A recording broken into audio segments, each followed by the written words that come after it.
Ella Dodona, and this is Tough Topics in 2 Minutes. Have you ever heard a story, tuned into a channel to find out it was true, only to be fed misinformation by a news source? Whether we know it or not, we are being affected each day by bias in our news sources. A site called All Sides took the time to separate each media outlet into a chart, with left, left-leaning, central, right-leaning, and right as the categories. These categories are all filled with popular and credible news sources. So why is it that they are not all central politically? Are we truly able to trust that the news we are receiving is the full picture? News correspondents such as Tucker Carlson from Fox News has purposely left out information in order to feed a right-wing narrative.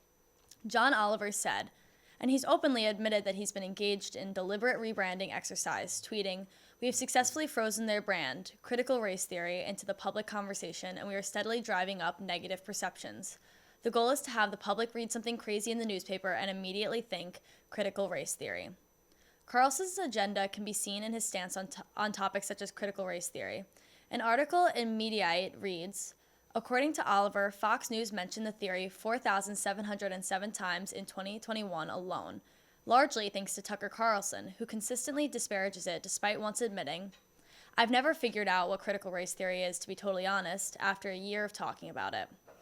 We also see censorship from social media outlets pushing left-wing news to the forefront, with outlets such as Facebook and Instagram preventing certain posts from being shared.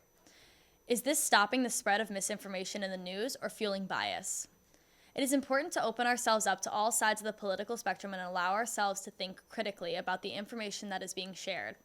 We have to be active fact-checkers in society and take into account multiple sources to form our own conclusions on the world around us. We have to ask ourselves, where do the stories end and the facts begin? This has been Tough Topics in 2 Minutes. I'm Ella Dodona.